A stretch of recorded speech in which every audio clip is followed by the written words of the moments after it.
Welcome to the Goodish Girls. Theories, lore, and vibes. I'm Dallas. And I'm Kass. And today, we drinking. Yeah, we are. Every episode, we're going to have something different that is fun to drink. And last episode, we had coffee because it was early in the morning. But now, it is in the noon. And we are having wine. It's in the noon. Yay. I'm so excited. It's in the noon. I don't know if this is a full circle moment. I'm using a glass I was a gift from a friend, and it says, "Be weird, be rude, stay alive." And it is actually a quote from my favorite crime podcast, Crime Junkie. Really? So hello, Crime Junkie. I am using a glass that is about you on my own podcast. You're like, let me just about this real quick. Fairies. Yeah. Very nice. Yeah, this is not sponsored. A Crime Junkie is not sponsoring our podcast, unfortunately. Ashley Flowers, if you want to ever be on our show, you just tell me and I will make it happen. Amazing. What's on your shirt? I'm Ashley Flowers. And I'm Britt. My shirt? Yeah. I will show you what's on my shirt. Yeah, look at this. It wow. says, "You do not yield." Yes. Look at that. The stag. That is beautiful. And the fire heart. Yes. So, Ode to Throne of Glass. Yes, our friend Sarah at Ch.16 Co sent me this shirt. I really like it. It's so comfy and cozy, and it's made very well, and I am obsessed with it. And as always, when we get these lovely gifts in the mail, we give you a discount code. So if you would like a matching shirt or any of the other wonderful stuff that she has on her website, Goodish15. Goodish15. And it is in our show notes, as always. Amazing. Amazing. Thank you for noticing my shirt. Is it like a sage green? Is it green? Yeah. Yeah? Okay. It is green. Yeah, like I was a like, beautiful I can't tell little if it's sage green, which I think looks good with brunette. Yeah, it looks really nice. No, it's green. Yeah. Green. Thank you. With my little gold necklace, like I was like, oh, that matches really well. Poppin'. Little fall colors. Little Christmas colors. So thank you again, Sarah, for our very cute shirt. I'm obsessed with it. I put the cork in this last night. Dive right in. Okay. Well, I have this machine from Pampered Chef. I don't know if anybody knows what that is. Yeah, and you put it on the top, and you press the button. It goes whizzz, and it like drills into the cork and then pulls the cork out. It's very fancy. And I just shoved it back in there last night after my glass. I use a fork Cheers. and a knife. I don't have anything fancy. Or I buy twist off. I'm sorry. How the fuck do you use a fork and a knife to open a bottle of wine? So you take the butter knife. You take the butter knife. You stick it in, okay? You take the fork and you take the prongs and stick it through here, like on the knife, so it's like this, and then you twist it. That is so stressful. You're gonna injure yourself. I'm gonna get you one of the things I have. I'm just gonna get you a Pampered Chef. Is anyone, any of our listeners, if you sell Pampered Chef, please DM me so I can buy it through your account.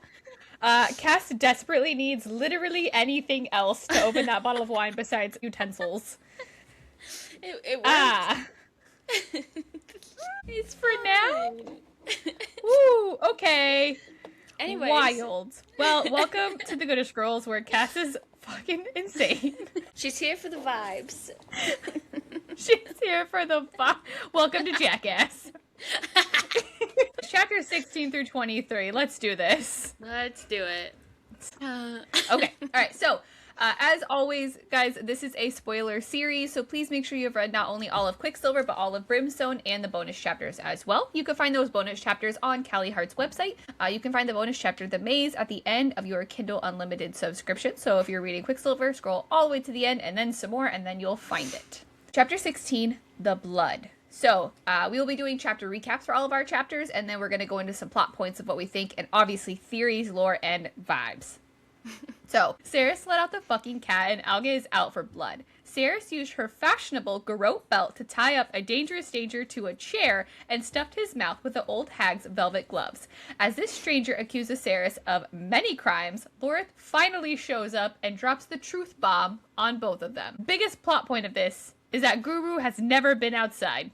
LOL. Guru has been everywhere in this fucking place because he is a shadow cat and Alga is hilarious. I was like, this is a lie, because later we find out that he hangs out with Folly all the time on the roof. Yes, so Guru has been literally everywhere. Guru is a shadow cat. He goes where he wants. So, like, Alga is this old lady who's like, you let out my cat! Ah! Guru! Now he's out and about. He has extra blood. He's going to be howling. Is he going to probably get into some trouble tonight? Yes. Yes, he will. But you know what? Guru deserves a good time. Let Guru live. Yes. So the conversation between Foley and Algate is fucking wild because we learned that she has literally cut out his tongue before and it like grew back. They kind of seem like besties. Yes. They're like frenemies. Like if we need Algate in the next book, Foley's going to be the one to go recruit her and get her. He's going to be like, go get Algate. And he's like, go get her. Fine. I'm the only person who can Don't forget Guru. Yes, probably true. Yes. And also, Sarah, you're ballsy for grabbing those fucking gloves, man. She was so pissed. She was like, are you serious? You come in here, you blow up my fucking library, you let out my fucking cat, you put my gloves in a stranger's mouth. Like, bro. The relationship is not good. No. So, this stranger, obviously, is Foley, and he is convinced that Saris did something to Fisher. Bro is mind blown when he sees these runes on Saris, dude. He's like, what the fuck? And also, Algate is truly just an old lady. She goes, stupid female, it's sacrilege to ink your skin with those kind of marks. And all I could think of is like an old lady that's like, why would you desecrate your body? Those are forever, don't you know? If I was your boss, I would never hire you because you got ink all over your skin. I would never hire you. So unprofessional. You should be ashamed. Your body is a temple. Yeah, a temple that I get to decorate. Coming from a witch. This is coming from a witch. Let's remember that. Yes. It's sacrilege. Ridiculous. So, Lorith finally shows up after all this fucking arguing and explains it all, right? Foley is not bound to the court, and nor is he bound to Saris's queenly commands, which is why he was able to attack her, even though she, like, made a pact that was like, you guys, you can't touch me or my friends. Right. Because a wolf never becomes a leech, and this reminds us that he was a part of the Lupo Aurelia. And if you would like more backstory on that, and you haven't read the bonus chapters, as I have begged you guys to in every single episode of Quicksilver and Brimstone that I've ever made, please finally follow my advice and read them, because you'll have a lot more backstory on Foley and the other members. Yes. I don't like that he automatically, like, starts attacking her on being a vampire. And I know he doesn't know. He doesn't know at this point how she became a vampire, right? Or, like, her backstory with Kingfisher. But these two had the same fucking siring story. They were, like, the same thing mirrored, essentially. And he's like, how dare you become a vampire? Yes. There's a little more issues with her story and why she needs to be a vampire. But I was like, dude, you would live the same story. Shut your mouth. Calm down. I don't disagree. I think it's the fact that she is a vampire and she has items that are Kingfishers. I think that's where he was like, absolutely fucking not. Where did you get that? I think that's where he was like, oh no. But I agree with you. But you know what else he could have done? Hi, how did you get that dagger? My name's Foley.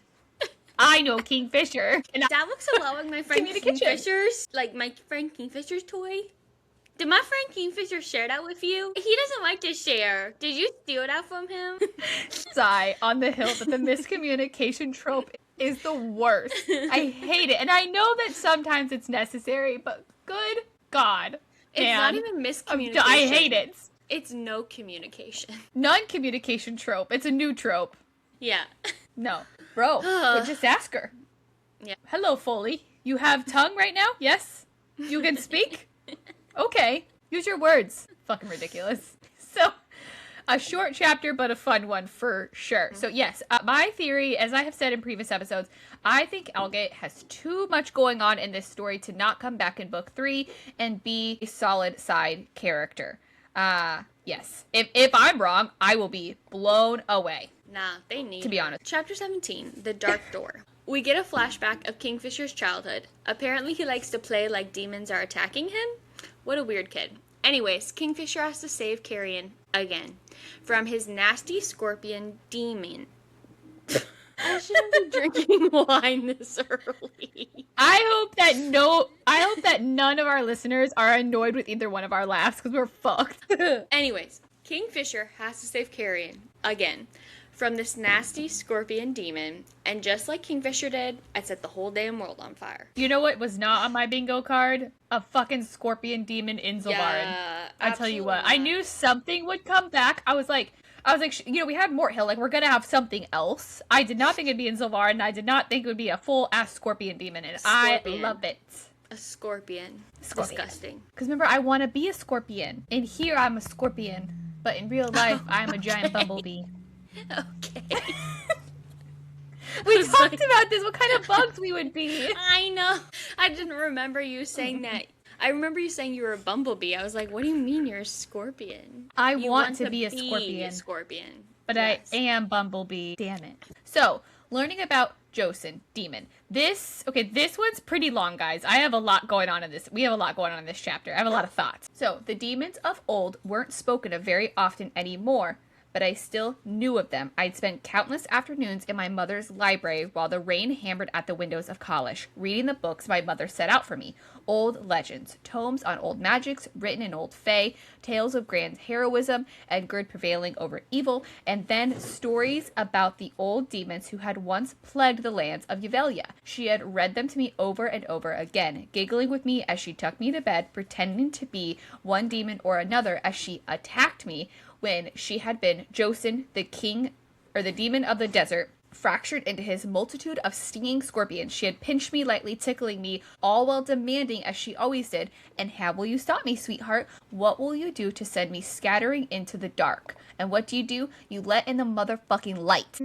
Why is this man an encyclopedia of demons and how to stop them? Because his mom saw everything. She knew that he would be there. She knew this demon would be there and he would fight him. So she was like, I'm gonna get you ready for every fucking demon. And his dad might be a demon. I don't think his dad's a demon. I'm positive that he's not. Maybe. I don't know. I don't think he's a demon god.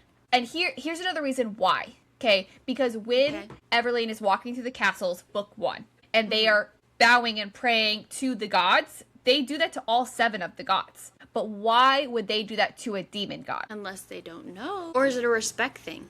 They're like, we gotta respect this guy. Just like the god of chaos, they're like, and change. Crazy, he'll fuck you up. We'll just gotta respect him. I don't know. In my heart, I don't think he's a demon god. Alright. I don't know. I'll find more proof later. Whoever had etched the Alchemerian runes into the floor of the room up ahead had known this would be the only place a beast like Josen could seek refuge. Who was this person? Madra. I think it had to be an alchemist, right? It's an Alchemerian room. I mean, so what alchemist in Zilvarin can anybody etch runes into a floor? It could be an Alchemerian rune, but like, can't anybody just learn and etch it if they were so important back then? If there's millions of them, I don't know. Hundreds of them. So far, the only person we have actually seen do it is Fisher, right? In the last chapter when he opens the portal. But is that an Alchemerian rune or is that something different? I don't know. So we don't know who this person is. I don't know. But we know that Fisher had a rough fucking time we go back to the maze just a little bit, right? And he says even being eaten by Mort Hill wasn't as painful as these scorpion stings. And when I had read about the maze and when I had read the bonus chapters, I knew that Mort Hill killed him, right, on many occasions, and he kept coming back to life. I never thought about the fact that he was eaten by him. Like in him? Then did he just poop him out? I never, connected that. Would he just poop him out? No, he regenerated. It was like in my mind, it was like the Groundhog Day. Yeah, you're right. Like he would just wake up the next day and be alive, and then here we are all over again. Yeah, that makes more sense. And then he would die, and then come back, and then die, and then come back. For a really long time, right? So in order to bring the light in to kill the demon, Fisher has to use his shadows to blast through the brick instead of protecting his hand, because the magic can go 2 ways. It can protect the hand, or it can blast the brick. So obviously he has to do that. But each time he punched, his magic rippled twice. Why? He says, I watched my shadows roil across the stone, shivering as a second wave came again and again, rolling after my magic and merging with it. It made no sense. My shadows should have been having some effect. The old magic that formed the demon trap should have weakened a little, but it wasn't even reacting. At least not how it should have been. It was almost as though ... What the fuck? Why ... Why? She knew. I don't know. When Callie was ready, she knew. She's like, they're gonna be pissed. And I am. I understand trying to let the light in. But at this point, I was like, why the fuck is he still punching this wall? Like, meanwhile, his hand is like mangled and bloody and broken, right? Because he's like, I just gotta punch it harder, right? Then let me just punch it a little harder. Why keep punching if it's not working? Like, at some point, I was like, all right, Kingfisher, it's not working. Stop doing it. And his hand's like, do something else. We were on very different wavelengths reading this paragraph. I was like, what do you mean? Why? Meanwhile, you were like, oh, no, I don't think it's working. Stop. Stop. Carl, what happened to his hands? His hands? I kind of cut them up. I cooked them up and I ate them. Carl kills people. So, yeah. I was so angry reading this sentence. I was like, although what? Although... ... I don't know. Never to be answered again. I don't know. And I'm mad about it. Literally, I don't have an answer for you guys. And this also keeps me up at night. If it's like 2 a.m. and you're like, I wonder what Dallas is thinking about. It's this fucking sentence. It was almost as though all I want for Christmas is for Callie Hart to finish this fucking sentence. Oh, gosh. All right. So anyways, a voice that belonged to something far, far older, a creature not born, but constructed from the base elements of hell itself. Because why? Because hell is empty and all the devils are here. The dedication. They're right here. Every one of them. Every demon is here. Oh, I loved this chapter. I had a good time. So...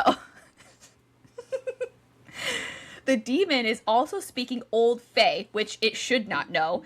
And he's like, I hear them through the walls. And he's like, great. It also speaks common fucking Fae. Awesome. So this demon is like well-versed in education from just listening for all these years, right? So that's super interesting. And then Fisher's blood gets on the runes and he's making them all glow, which is also interesting. So he uses the blood to trace the rune for break. The rune lit up, blazing and white. It sank into the wall, its lines forming deep grooves in the stone. The magic that shielded the wall stretched thin. A veil of shadows shivered over the stonework. Strange, since I hadn't even reached for my magic, and I watched and felt the ward that protected the demon's trap splinter and come apart. This is another reason why I don't think his dad is a demon god. I think that Styx put him there. I think Styx trapped him, and I think that his magic was correlating or, like, meshing with Kingfisher's because they're one and the same. Maybe. Like for like. I definitely missed that So line. either... Like the veil of shadows That's why I'm shivering here. over. That's why I'm here! So either A, Styx maybe is a demon god, right? And for some reason locked up another demon god? Question mark. Or Styx is not a demon god. He is a regular one of the 7 regular gods. I guess we'll call them normal gods. And he trapped them here. Or, third, random off-the-wall theory, Kingfisher has a brother. We went to... Kingfisher has a sister. We went to... Yeah, I was like, that's not where I was going, but okay. If it's shadows and they're the same, if it wasn't Styx and it wasn't Fisher who made it, who else has shadow magic? Nobody that we know of, right? Besides the cat, maybe it's Guru. Guru's there. So. There's 3 people that have shadows, guys. Styx, Kingfisher, and the cat. I don't think it was So I think, off the wall theory, just to say that I said it, maybe Kingfisher has a brother. Maybe. Or a sister. I have a thought. We'll come back to it, though. All right. So, now Kingfisher is fucking hallucinating, right? His mom is there with little kingfishers all over her dress, and she says something interesting.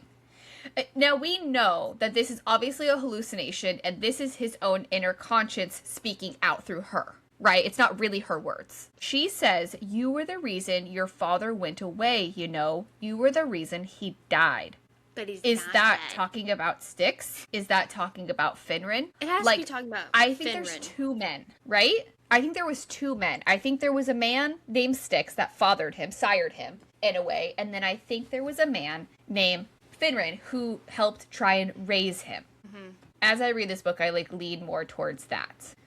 So, also, what kind of fucking history is with this demon and Fisher? He says, the secrets I know are more valuable to him than revenge, and I must live if you hope to do the same, at least for now. So, I think this demon knows Kingfisher. For sure. For sure. Because he's I have stuff that you need to know. Instead of, you know what I mean? Also, why was it so important in his childhood? That these demons were brought up constantly. I feel like there's always been, Mama some did know. kind of Mama tie. knew what was going to happen. Right, but I feel like there's got to be some tie. Yes. Why are the demons coming around with him? What do they know? Right. Where's the tie? Yes. Agreed. So to get the anti-venom, they need regular venom from the demon, willingly. Has to be given. Oh. So the bargain is drops of venom for both of them and a secret in exchange for Joshin to live, and he has to release him. He says no at first, and Fisher tells Carrion to light it up. Light it up, Danica. Crescent City, if you only get it, you know. If you know, you know. So Carrion is like, I literally can't do that. But Fisher's like, no, you got this. Set him on fire.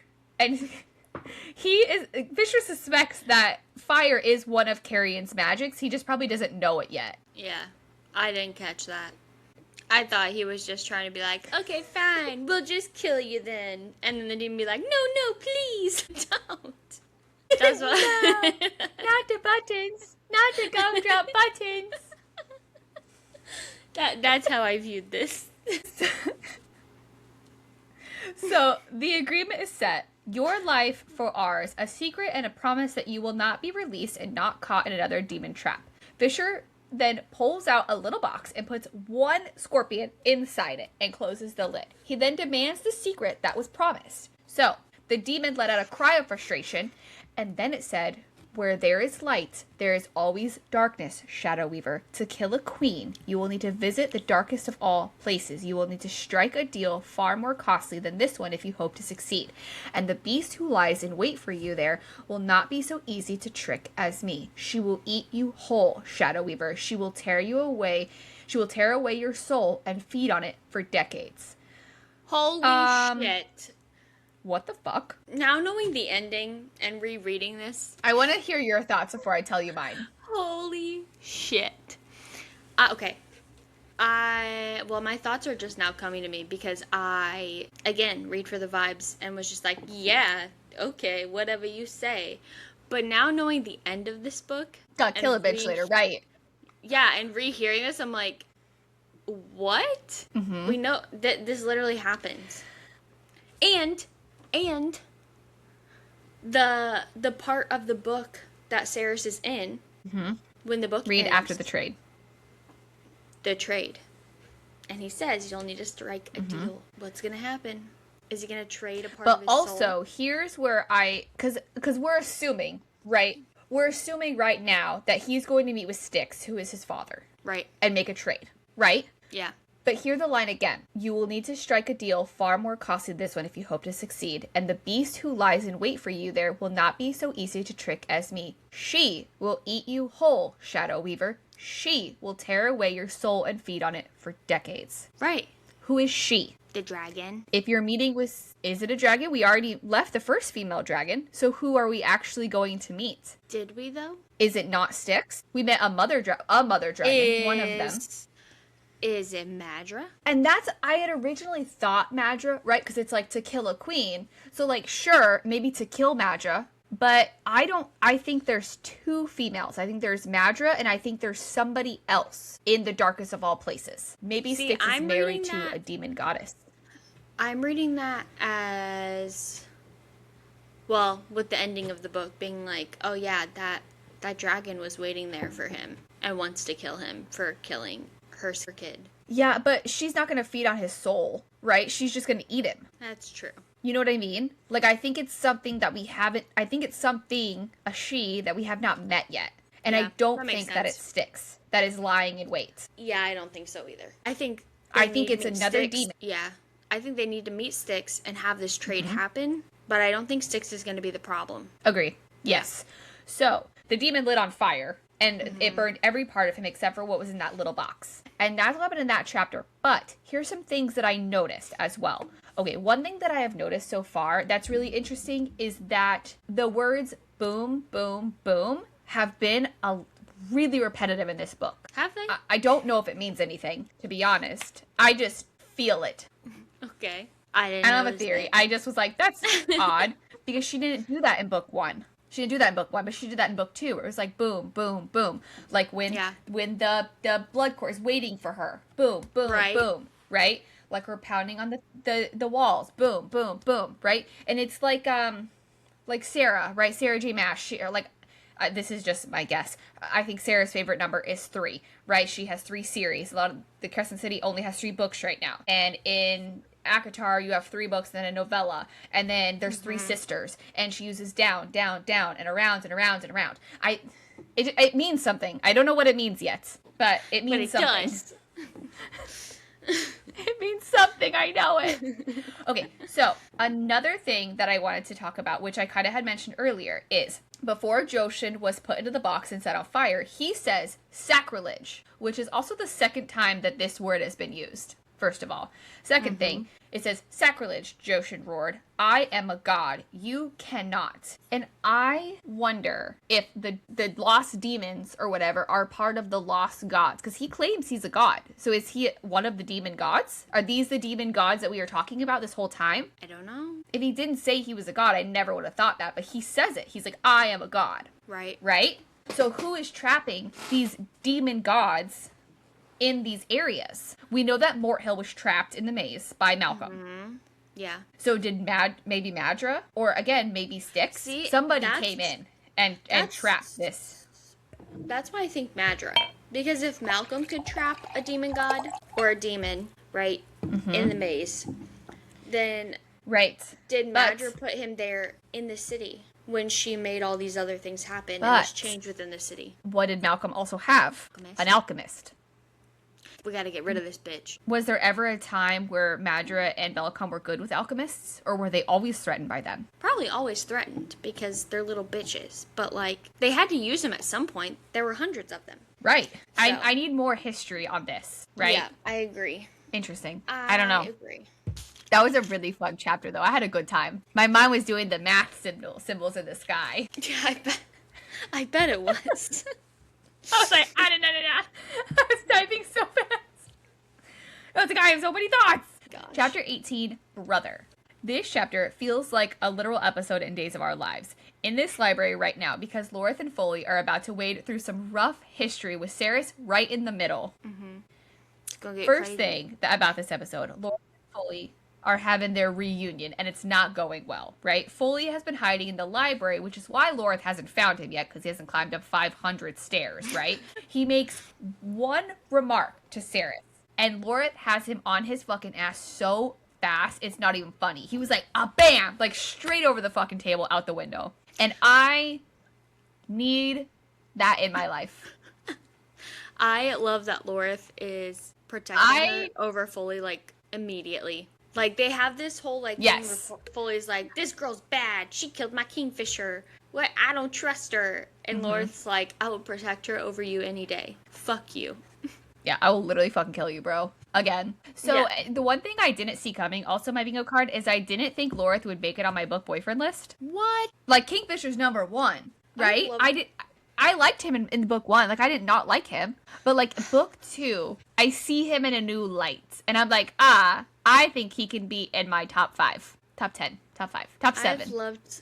I've loved Lorith since the beginning. I know loved you him did. as a side character. I love Broody Kingfisher. So well, I love Kingfisher too. Now that I know yes. Lorith is now part of our Lupoprilia. So, Foley came to Ementreath when his death was taken from him by Tal, and it was safer for everyone around him if he wasn't there. This is where Lorith tells him that they sent him letters for a really long time, right? And he's like, I never got any letters. And we do learn what happened with those letters, but I do want to save that explanation a little bit more for, like, when we get closer to it. But we do know what happened to those letters and that they actually were sent, because Foley can't lie, right? He's like, we sent you letters, bro. I'm not lying to you. Yeah. So, and then Foley's like, well, I also said an oath, so, like, I am also not lying. And Ceres is like, you're literally both telling the truth. Obviously. We don't know where the letters are. Saris is going to literally anywhere else at the moment, but leaves with the book that Algit did not give her. This is one that she did not give her, and it is called Elemental Runes and Their Purposes, A Comprehensive Guide to Alchemy, which should have been book 1 that Algit gave her, but it wasn't. I don't know what the other book was, but it wasn't this.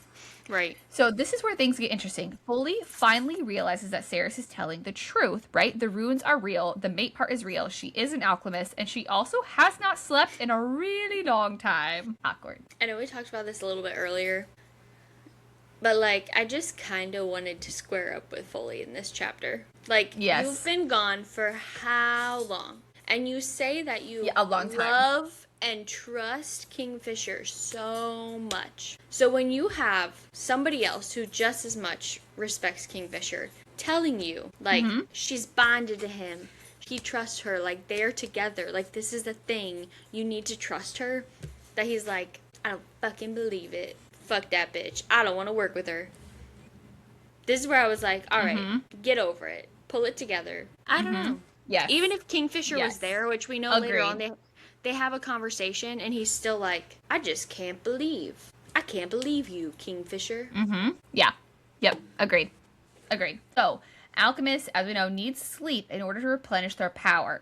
Foley recommends that she enter a trance state to try and quiet her mind. We are then reminded that Foley's grandfather was an alchemist, and there was hope that he would remember the information he learned as a failing. He agrees to help her, but only if she sleeps first, because she is useless before that. And honestly, same. Get some rest, babe. Honestly, she needs We all need you to sleep.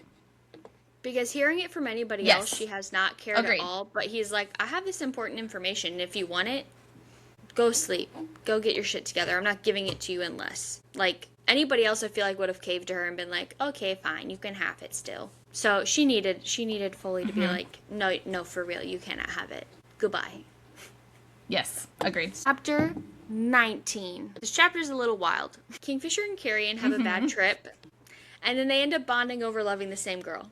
And that's it. That's pretty much the whole chapter. So bad cute. trip, love the same girl. So Carrion and Kingfisher are back in Boris Shaw's apartment, and immediately both of them are like, holy shit, this place is trash, and also it smells bad, but also like familiar, right? Then Fisher blames it on his hallucinations and thinks that like it was like that the whole time, and they need to focus on healing and not the shop around them. However, when I read this, I was like, awkward. That's odd. What do you mean? What do you mean? So I went back. We're going to go back to chapter 15 just for this moment, okay? It says, we were inside the human's shop. It turned out he wasn't just a vault breaker, he was a merchant too, a purveyor of all kinds of bizarre and interesting goods. There were tiny heads in jars on his shelves, a vast array of powders and crushed herbs in small glass containers, bones strung out in rope and knotted to strange shapes that looked almost like runes. Everything was covered in a fine layer of sand. The air was thick with the smell of unfamiliar but not unpleasant spices. I paid little attention to the details of our surroundings, but on knowing how many entrances the shop had and where they were, the rest was unimportant. The silver was all that mattered. I'm sorry. You think, Callie Hart, that you can be like, oh, it doesn't matter, it smells like spices, everything is organized, nice jars, and then all of a sudden he's like, and now it's trash and smells like something weird and gross, but also I kind of know what that smell is, but it doesn't matter. I see you, and I see these lines. I can't give you an answer on what happens. I can't tell you, but I know that there was a reason that in each chapter it says two different things. And Kingfisher, what the fuck are you doing? You, my friend, pay attention to details more than almost any other fae in these realms. What do you mean? It doesn't matter. The details didn't matter. The devil is in the details. Yeah. What are you doing? What's happening right now? It goes back to last episode when I was like, there's a crap ton of inconsistencies, and she says they all matter.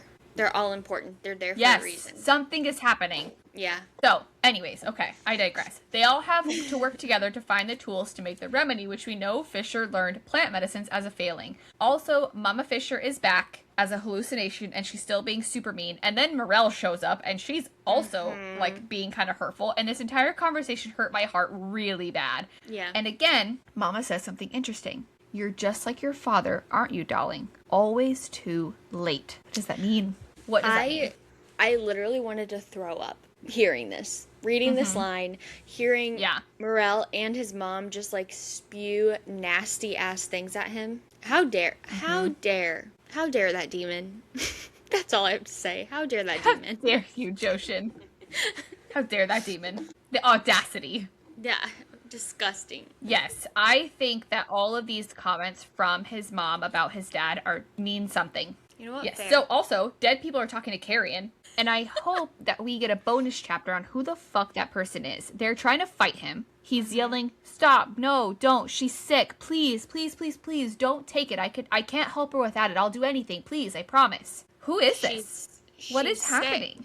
She's sick. Carrion bonus chapter. Yes. Anyways, but we know in the bonus chapter that he fell in love with somebody who was sick. We know this. Yeah. Yeah. So is this like a flashback? Right. That's where his heart, and we find out towards the end of this as well, right? Like, he didn't have room, right? Correct. Just imagine. I need you to imagine for a second. Okay, close your eyes. Okay, close your eyes. You're on a very bad trip, okay? You're high as fuck. Ew, I hate it already. But not only are you high as fuck and unsure of everything around you in the world, but you're in a sandy, dusty, hot place to get through it. Dehydration. I would kill myself. Can I open my eyes? No, I don't like it. You can open your eyes. At one point, Carrion says the same thing where he's like, you know what? If you're not going to save me, kill me. Just do me a favor and kill me. If I was in their shoes, I probably would have offed myself. I would have been like, no, I'm not getting through this. Absolutely. Yeah, actually, I'm going to go. Bye. We're good. That's better than this. Yeah, no, 100%. So, when they're back at Carrion's place, Fisher uses a glass Ceres made. This one looked a whole lot like Madra's castle catching on fire. Carrion would buy all of the ones that Elroy couldn't sell because Ceres made them and they had bad messaging on them. So, then the famous line on the internet pre-Brimstone release is finally here, and it is in. It was Carrion this whole time. So, Carrion loves her, but he doesn't at the same time. He loved a human once, and it broke him, and he has carried that grief with him the whole time. And if you have not read the Target bonus chapter edition, you are doing yourself a disservice, because it is gut-wrenching. And that's all I will say. Yep. So, he says, so yes, I loved Ceres Fane, because she's electric and fierce and loyal, and being around her brings the world back into focus. But I am not in love with her, Fisher. I tried. But my heart was just too full of sorrow to make room for her. So sad. God damn it. I am so damn sad. Carrion Swift. But also, I'm so glad that he finally admits this. Because, honestly, Kingfisher needs to fucking hear this. And thank God he's not an ass about this. Agreed. Carrion and Ceres needed each other in lots of different ways for a very long time. And Kingfisher was not there, okay? I love him, and I love Kingfisher and Ceres together. Yes. But I'm not going to say that this did not make my heart hurt even more for her and Carrion's relationship. Like, I was like... But Carrion could not have gave her what she needed, even if he didn't have room in his heart. I know. Carrion does deserve happiness. It makes my heart hurt. I know. Same. So. Yeah, it's hard. Kingfisher's starting to open up. I think there was and, some character growth. Relate to him. And this is where I started to see, like, their bond start to form. Where they... I mean, Carrion kind of always was like, okay, vibing with Kingfisher, but Kingfisher kind of is like, okay, this guy might be chill. I might like him as a friend. Agree. So, chapter 20, Huntsman. Ceres tries to sleep, but ends up in the same dream as Kingfisher, and if you thought they would sit on the couch and catch up, you are dead fucking wrong. Things get hot as fuck in the cottage. Dream sex. I loved this.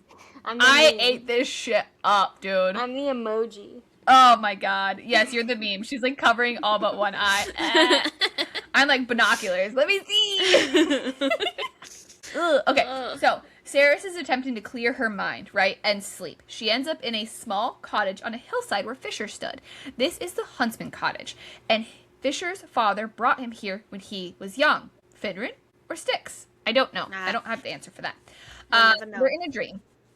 Also, Onyx is in the dream. Someone fucking explain to me how this fox is just a fox and also can just be in your dreams for real? Ridiculous. Somebody just needs to explain everything, okay? Because how are they in this same dream world? And it's like a dream world, right? Like, they're not there, but they can feel everything. They're together. Like, at one point later in the world... They call it a dreamscape. Right. Yes. And I'm in a dream. Okay, this person comes, and then, like, this person takes me out of the dream, and then I show up at this place for real. Like, what do you mean? Are they astral projecting? Is it the bond? Wild. It can't be the bond, because she does it later on when Kingfisher's not there. But what the fuck is this shit, Callie Hart? Do you know how many NDAs I would sign to sit down with her and have her just tell me everything? Right. I'd sign all the NDAs you want. Forever. A lifelong NDA. Million-year NDA. I'd sign it just so I could sit down with her and have her explain everything. It doesn't make sense to me. Sorry, not Be sorry. wild. So, yes. It's crazy. So Fisher is gifted another tattoo from Ceres in the shape of a dagger on his leg. Only when she is thinking very bad thoughts, though, as far as Kingfisher says. So, it is finally time for dream sex. And Fisher's broken hand will not stop them from fucking. They're doing it either way. Every time Kingfisher tells Ceres she is a good girl, I want to punch someone right in the fucking mouth. I get so excited. I'm like, yes, tell her! And then he doses her on the inner thigh before he drinks to heal himself. Side note, if your man is not telling you watching you come is a fucking gift, then he needs to start. Advice to all men. All men out there, if you're not saying this to your girl, be better. Fisher makes Ceres food afterwards, and I need all partners to know this is top tier book boyfriend material. I want to not feel my legs when we're done. I want to be called a good girl, and I want to fucking snack afterwards. Girl! Hell yes. Next. After dream sex, they talk about falling asleep within a dream, right? Because they're tired. But, quote, to fall asleep within a dream is to commune with the gods, and they don't try to find out if this is still true. I think that will come up later in book 3. I think book 3, they're going to need to talk to the gods once more. They're going to be like, okay, well, we can go to sleep within a dream. Let's do that and see if we can communicate with them. I think that will come back. I agree. Also, then we flop back to, like, when Foley is mentioned, his teeth are brought up. His canines are plated with gold, which we learn is a sign of a shunned vampire. Normally, those who have their teeth removed die in the fields, but Malcolm let Tal keep Foley as a pet and or a bargaining piece. When you said bargaining piece, I was like, okay. Against Kingfisher when he was in the maze. Right, I know. Yeah, but then they never used him. Which is interesting to me, because I feel like Malcolm always likes to jump right into the shit that he has. He likes to show his cards. He's like, I got this. That's true, he does. He's one of those evil guys that's like, look at everything I have. Yes. Yeah. Yep. I don't know why he didn't use Foley. That's a good question. But you know what? Good for Foley to sticking to his true beliefs, even while he still lives in Sansaroth.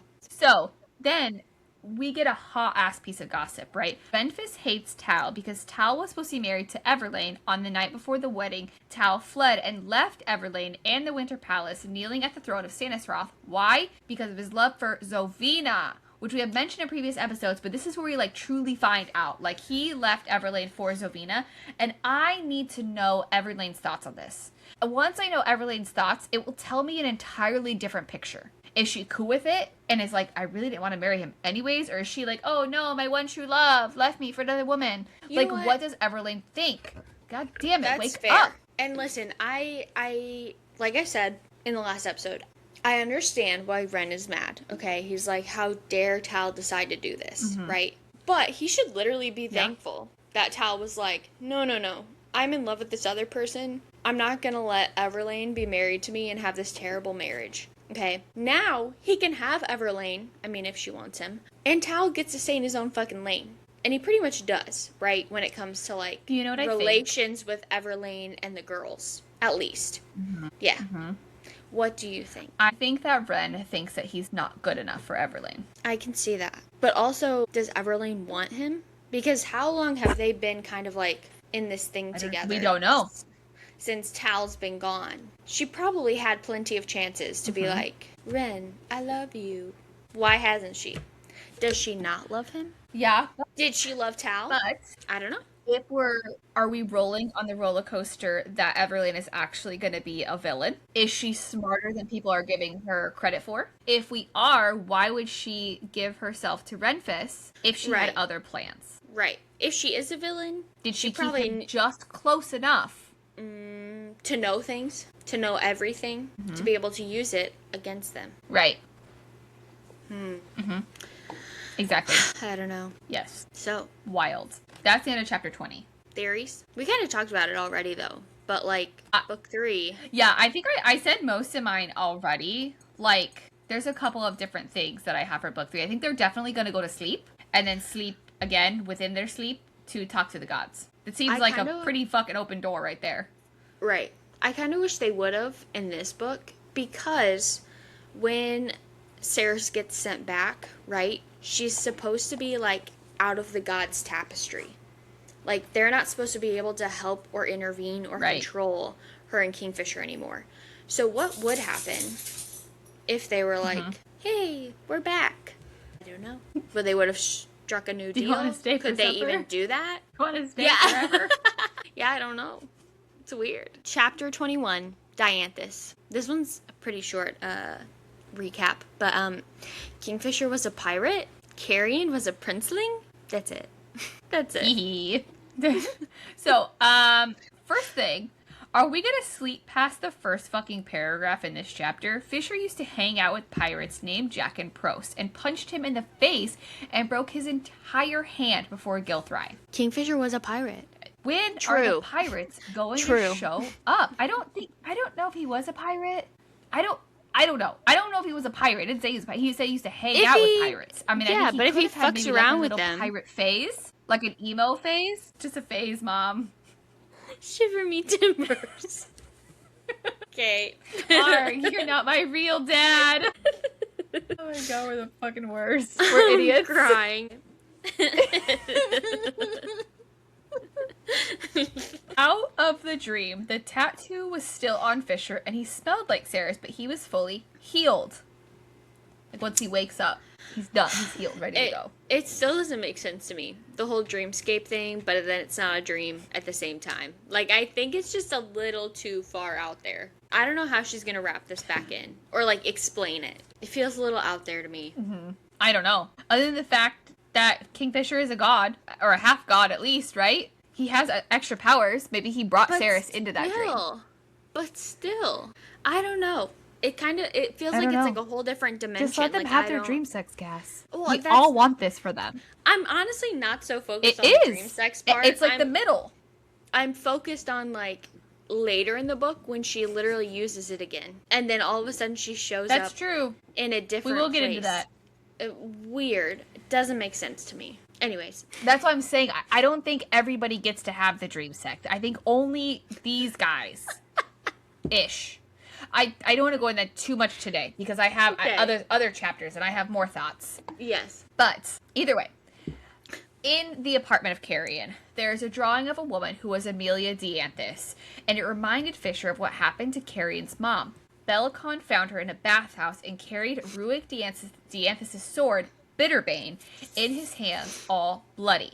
And again, I still question, like, the sword and the rules of the sword, because was Ruick dead? Was he carrying it? It doesn't say if he was wearing gloves or not. It doesn't tell us. If he was carrying it I just am not sure. I feel like Ruick has to be dead. At that point, and it was bloody, was probably as if it already killed him. dead. Right.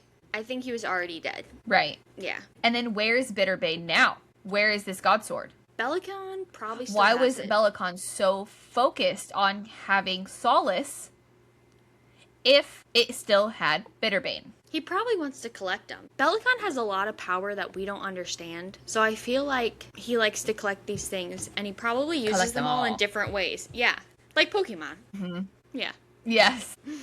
Yeah, so Carrion this whole time was trying to remember Yavalia and his home and the banner of Dianthus. That's it. He was a princeling. Again, the god sword thing is really, like, throwing me off. Was Kingfisher a pirate? Yes. Was Carrion a princeling? Maybe. Yes. Both? Yes. In some way. And we will bleed whatever color Carrion tells us to bleed. Hee hee. Yes. Chapter 22, Stargazer. Lorth teaches Ceres how to fight with common household cleaning items. Ceres attempts to rain on Foley's pity party the best she can, and a Stargazer tries really hard to get a message to her the only way it knows how. Violence. Ceres asks Lorth how attached Fisher is to Solace, which again was his father's sword. Mm-hmm. So Ceres is going to have a chat with the sword and see what she can change it into to be so, like, more manageable, more handleable.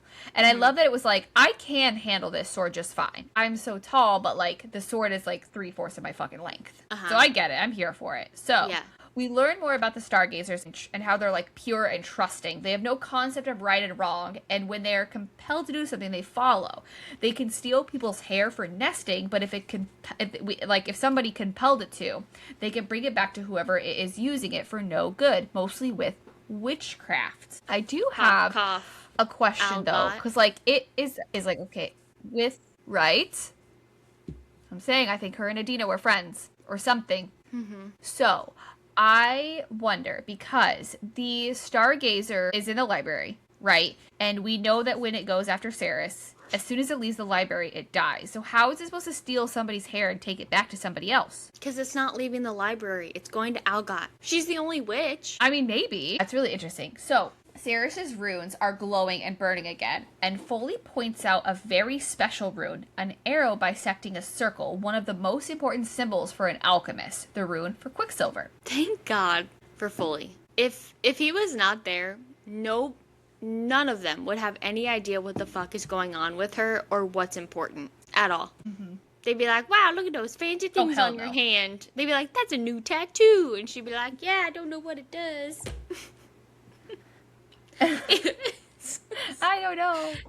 Yeah, no, 100% Foley is a very big help, right? Yeah. Because then we also learn about Alchemarin's shields. Once Ceres masters the art of using her Quicksilver rune, she can then seal the rune. She's not ready, though, even though she thinks that she is, because each time she uses it, she doesn't have a relationship with the Quicksilver. She ultimately violates it. So that was really... So she has to, like, stop bargaining with it. Right. So we also get a quick but important comment from Foley. You cannot eradicate magic from a city.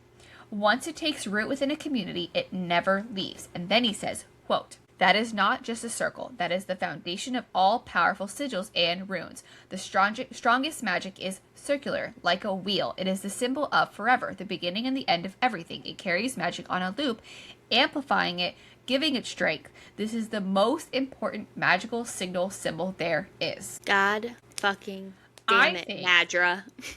Yeah. I think that this is the sole reason that Callie Hart did not give us a map of Zilvarin. We have asked her, and people have asked her about whether or not there'll be a map, and I think this is why she didn't give it to us, because I think it would have pointed it out immediately if we saw it on paper. Yeah. I think it's going to be in the next book, though. I think she's going to give us a map in the next book. And I cannot wait to see how it is all, like, drawn up. Because in my brain, I can kind of picture it, but, like, with the walls and the things of how it all works, I really hope she makes one. Agreed. I do, too. So, then Ceres is shown a book, Unorthodox Tria Prima, the basis of which is always the same. Salt, Quicksilver, Brimstone. The uses for all three are varied and wide, and combined, they... ... First of all, what do they make when you combine Quicksilver, Salt, and Brimstone? So, you have Quicksilver, which is book 1. You have Brimstone, which is book 2. We have Salt as a third ingredient. But Salt is not a good name for a book. But you know what Salt is also named as? Halite. Would be a good book name. But I remember you writing in here, somewhere in the notes, you were like, book 3, Salt. And I said, shut the fuck up. It's named Salt. I'm not reading it. No, I think it's halite. I don't think it's gonna be sodium chloride. NaCl. That's the book. Yes. So, anyways, a Stargazer straight up attacked Ceres multiple times and then died as soon as it left the library door. Instead of unfolding it and looking at it, which honestly fair, I probably wouldn't have dissected it either, she puts it in her pocket. Yeah, this is where I missed that she should probably open the paper bird. But I just need to point out. Yeah. I almost cried over this thing dying. Like, when it was like, it dropped to the floor. Sad. I was like, oh my god, she killed it. What the fuck? Sad. It died on its own. It wasn't even doing anything, and she killed it. Oh, it died on its own. So, the Stargazers, since they all end up being the book Ceres needed, are they all gone? Can they be conjured once again? Is my question. I have the understanding that they are gone. Because Adina took her book, put the magic into it to create the birds, like, to reproduce, waiting for her there. That now that she has the book... Did all of its babies die too? It's all gone. When they all drop, right, and she puts the book together, I also read it, and I think she said, like, all the pages drop, and she puts all the pages together. Like, I think they're all gone. Okay, so we just have to assume that they're gone. Yeah. Yeah. You're probably right. Damn it. So, when Foley mentions witchcraft, is he saying they are made from witches? Or where do they actually come from? Foley mentions that witchcraft, again, can make these starbirds and make them do things that they shouldn't, right? So, we know that Alga is a witch. Is she one that could make them do something that they're not supposed to? Or is Adina not only an oracle, but also a witch? That I can feel like. I feel like Adina is definitely more than what we know. All right. Chapter 23, Your Mistake. They finally find the Hayden Fane, and Kingfisher instantly regrets it. It's like having Donkey along for the ride in Shrek.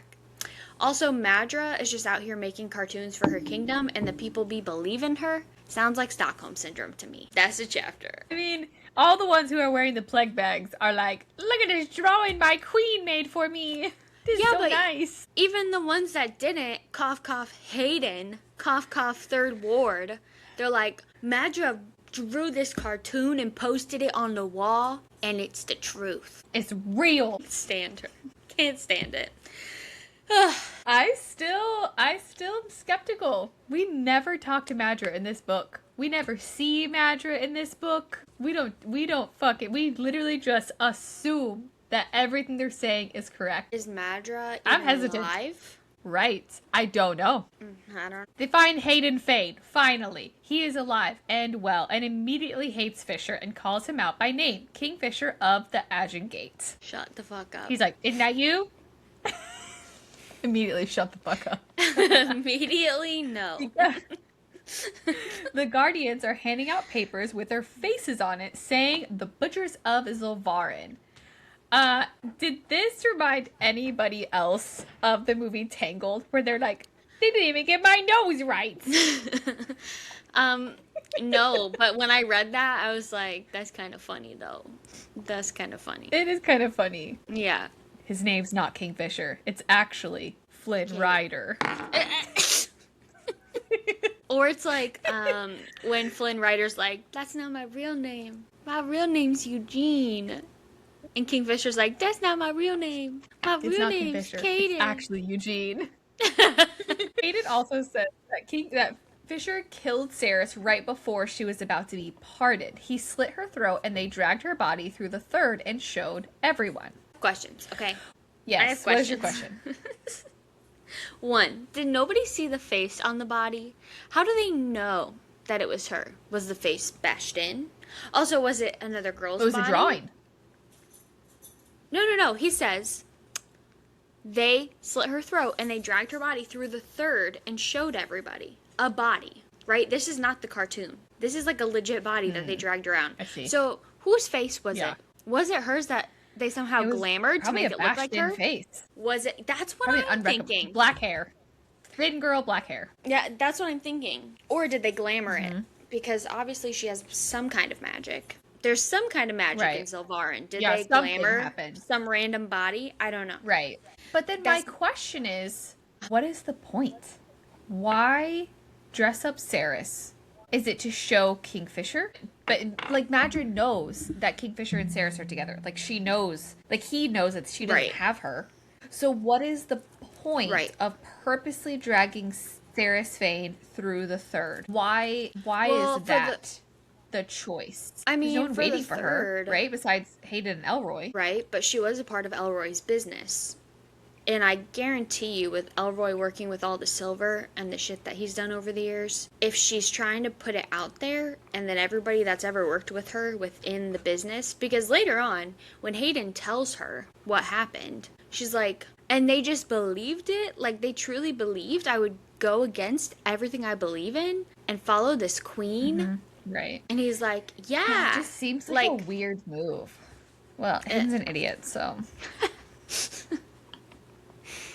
But still, he's like, I still the stand whole, on that. Yeah, I don't know. The whole third's upset. So they also killed children and paraded them about the city as well, blaming it all on Fisher. However, Hayden, again, didn't see a lot of this stuff. It was just drawings. And he says that too. And Fisher's like, hold up, yes, bro. This part... The same queen who is literally killing you guys slowly via dehydration draws you a photo and you're all in.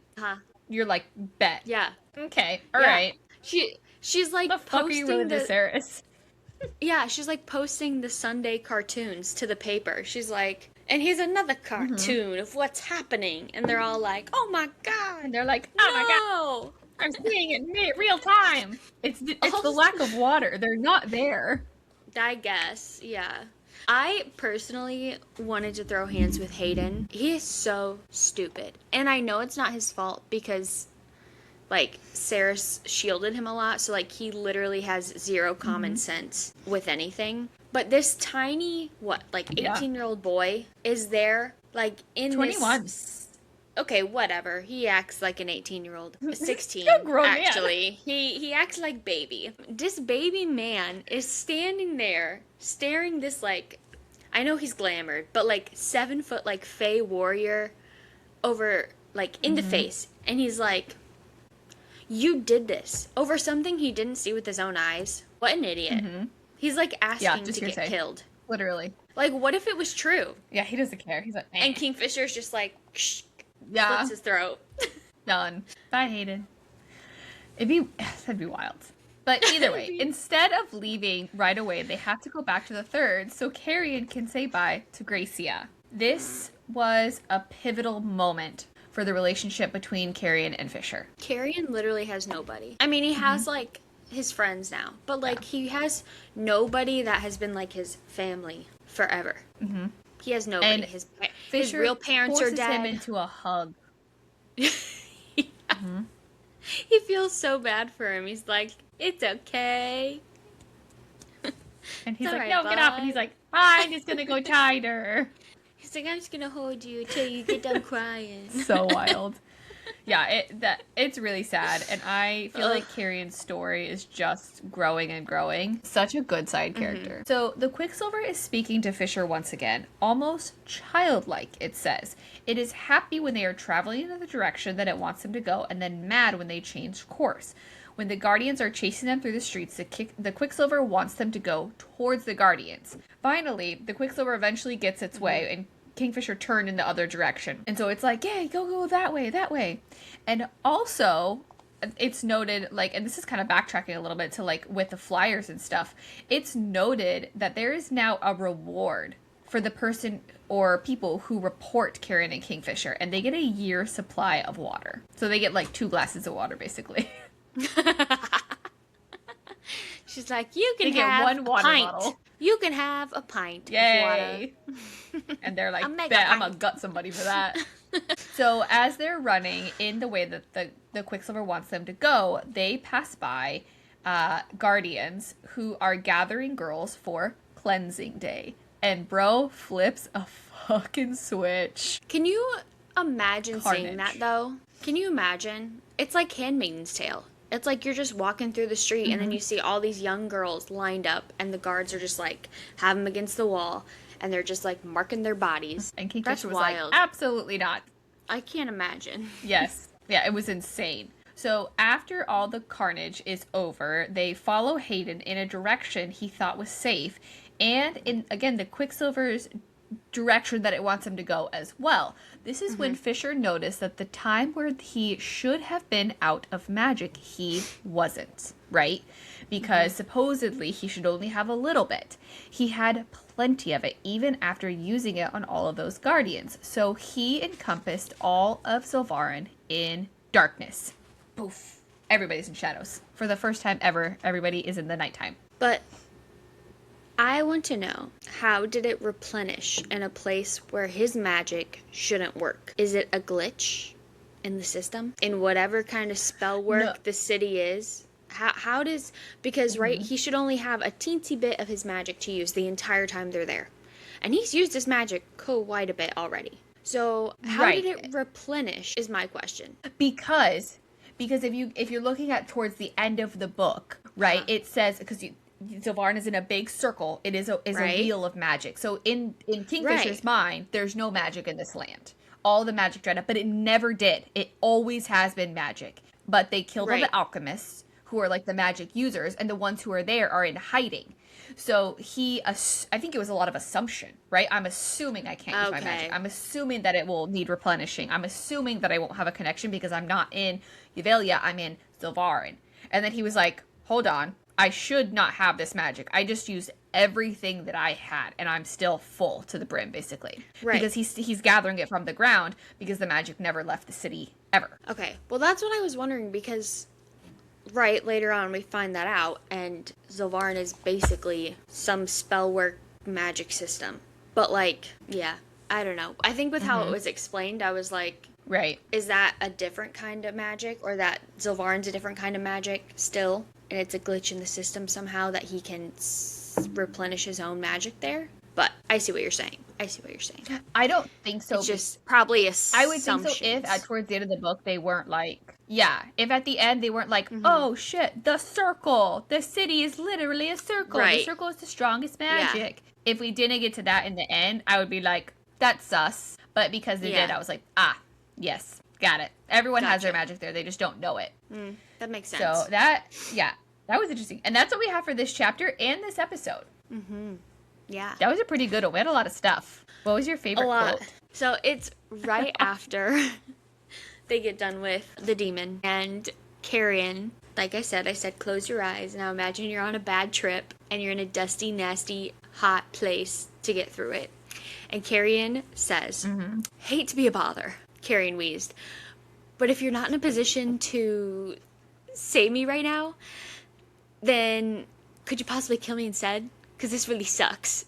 And I think that, I don't know, it just made me laugh out loud. I was like, yeah, I'd also want to die too. Yes. I think what makes it so good though is like Anthony Palmini's voice. Like if he wouldn't have done it that well, I probably wouldn't have actually laughed. Yeah, it was so well done. Good line. He does everything. Him and Stella, like, I want them both to receive awards. I don't give a shit what anybody says. I don't hear anybody say anything bad, but either way.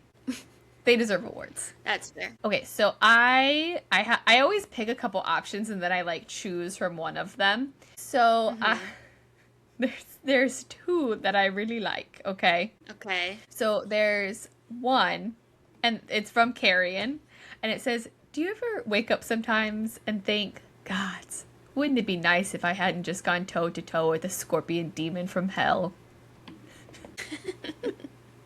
He has just so many good, like, one-liners. Oh, yes. 100%. Oh, there's so many that I like. Okay, all right. And then this is another one. And this is, I think, really important for the growth of Carrion. And this is why I'm going to add two to this episode. And it says, it's very simple, Fisher. If you treat me like I'm the court jester, I'll be the court jester. If I'm the laughingstock or the drunk or the idiot, then you're not thinking about who I really am, are you? I survived here for over 1,000 years. Do you really think I'd be able to do all that if I couldn't pull myself out of a fucking hole? If at any point you underestimate me, he smirked, arching a dark copper eyebrow, then I'd say that was your mistake rather than mine, wouldn't you?